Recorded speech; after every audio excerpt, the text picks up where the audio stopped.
الحمد للہ رب العالمین والعاقبۃ للمتقین الحمد للہ رب العالمین والصلاة والسلام علی نبینا محمد وعلی آلہ واصحابہ اجمعین اما بعد. عن جابر بن عبد اللہ رضی اللہ عنہ قال عاتق رجل منا عبدا له عن دبر لم يكن له مال غيره فدعا به النبی صلی اللہ علیہ وسلم فباعہ متفق علیہ.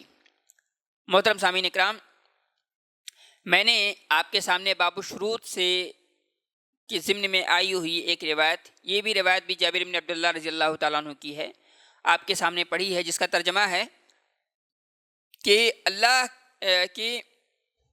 ایک آدمی نے، صحابہ میں سے ایک صحابی نے اپنے غلام کو کہہ رہے ہیں آزاد کر دیا عن دبورن. کیا مطلب ہوا؟ یعنی یہ کہ انہوں نے اپنے غلام کی آزادی کو اپنے موت سے جوڑ دیا. اس کو تدبیر کہتے ہیں. تدبیر کہتے ہیں تعلیق عتق الرقبۃ بالموت. کوئی آدمی اپنے غلام سے یہ کہے کہ جب میں مر جاؤں گا تو تم آزاد ہو جاؤ گے، تو یہاں آدمی یعنی غلام کی آزادی کو معلق کر دیا، جوڑ دیا، کس سے؟ مالک نے اپنی موت سے. تو یہ حدیث کا مفہوم ہوا اعتق رجل منا عبدا له عن دبر لم يكن له مال. اس کے پاس اور کوئی مال ہی نہیں تھا، صرف یہی ایک غلام تھا.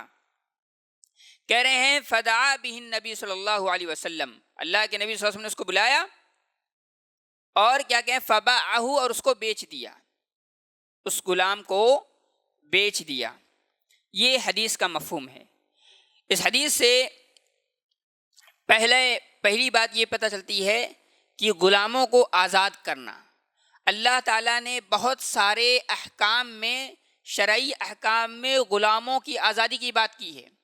انسان رمضان میں جمع کرے، غلاموں کی آزادی کی بات کہی ہے. انسان خطا کے طور پر کسی کو قتل کر دے، غلاموں کی آزادی کی بات کہی ہے. انسان اپنی بیوی کو سے زہار کر لے، زہار کا مطلب یہ ہوتا ہے کہ اس کو اپنے اوپر حرام کر لے، تو اس میں بھی غلام کی آزادی کی بات کہی ہے.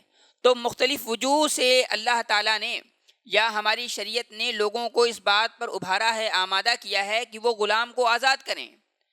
تو غلام کی آزاد کی جو بہت ساری شکلیں ہیں، ان میں سے ایک شکل یہ بھی ہے کہ انسان اپنی زندگی بھر جب تک وہ زندہ ہوتا تھا اپنے غلام سے خدمت لیتا تھا اور کہتا تھا کہ جب میں مر جاؤں گا تو تم آزاد ہو جاؤ گے. اس کو عربی میں تدبیر کہا جاتا ہے. پھر کہتے ہیں کہ اس شخص کے پاس جس نے تدبیر کی تھی، جس نے اپنے غلام کو کی آزادی کو اپنے موت سے معلق کر دیا تھا، جوڑ دیا تھا، کہا تھا میرے مرنے کے بعد ہی تم آزاد ہو سکتے ہو، اس کے پاس اور کوئی دوسرا مال نہیں تھا. اللہ کے نبی صلی اللہ علیہ وسلم نے اس کو بلایا اور پھر اس کے بعد اس کو بیچ دیا. یہ متفق علیہ روایت ہے. تو اب یہاں پر ایک بڑا سوال یہ ہے کہ اگر کوئی شخص اپنے غلام کو کہہ دے کہ میرے مرنے کے بعد تم آزاد ہو، تو کیا وہ رجوع کر سکتا ہے؟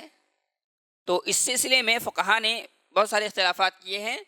تو ایک تو قول یہ ہے کہ نہیں، رجوع کر سکتا ہے، اس لیے کہ یہ عقد جائز ہے. عقد جائز ہے. جائز کا مطلب یہ کہ انسان کے لیے انسان کو یہ حق حاصل ہے کہ اس میں رجوع کر سکتا ہے، اس کا اپنا مال ہے. دوسرا یہ ہے کہ یہ عقد جائز نہیں بلکہ عقد لازم ہے، اس میں رجوع ممکن نہیں ہے. اور صحیح بات یہ ہے کہ رجوع ممکن نہیں، اس لیے کہ یہ باقاعدہ عہد ہے، ایک عقد ہے. اللہ تعالیٰ نے قرآن میں کیا کہا؟ وَأَوْفُوا بِالْعَهْدِ، اپنے عہد کو پورا کرنا ہے. تو اس نے اپنے جو غلام سے یہ عہد کیا تھا، یہ عقد کر لیا تھا کہ میرے مرنے کے بعد تم آزاد ہو، تو ظاہر ہے یہ عقد لازم ہوگا، جائز نہیں ہوگا. لیکن دو حالتوں میں فقہا نے کہا ہے کہ رجوع کر سکتا ہے. ایک یہ کہ اس کے پاس صرف وہی مال ہو، اس کے علاوہ اور کوئی مال نہیں ہو، جیسا کہ اس حدیث میں ہے کہ جس شخص نے اپنے غلام کو آزاد کر دیا تھا اپنے مرنے کے بعد، کہا میرے مرنے کے بعد تم آزاد ہو جاؤ گے، وَلَمْ يَكُنْ لَهُ مَالٌ، اس کے پاس کوئی دوسرا مال ہی نہیں تھا. تو اگر انسان کے پاس صرف وہی ایک مال ہے اور اسی کو وہ آزاد کرنا چاہتا ہے، تو ایسی صورت میں اس کو یہ حق حاصل ہے کہ وہ رجوع کر سکتا ہے. دوسری حالت یہ ہے اذا کان علی السید دین، کہ جب مالک کے اوپر قرض ہو، اور یہ حدیث وہی بتلاتی ہے، چونکہ دوسری روایات سے پتہ چلتا ہے کہ یہ جو صحابی تھے ان پر قرض تھا لوگوں کا، اور ان کے پاس جو مال تھا ان کے اس مال سے کا تعلق، لوگوں کا تعلق اس سے جڑ جاتا ہے. یعنی انسان کے اگر مقروض ہو اور اس کے پاس کچھ نہ ہو، صرف ایک ہی چیز ہو، تو ظاہر ہے لوگوں کا تعلق جو ہے اس چیز سے جڑ جاتا ہے، لوگوں کا حق اس سے جڑ جاتا ہے. تو ایسے میں واجب ہے کہ وہ اس چیز کو بیچ کر کے لوگوں کے حقوق ان کو لوٹا دیے جائیں. تو اللہ کے نبی صلی اللہ علیہ وسلم نے بھی وہی کیا. آپ صلی اللہ علیہ وسلم نے ان کو بلایا اور اس کے غلام کو، اور پھر اس کو بیچا، بیچ کر کے ان میں تقسیم کر دیا.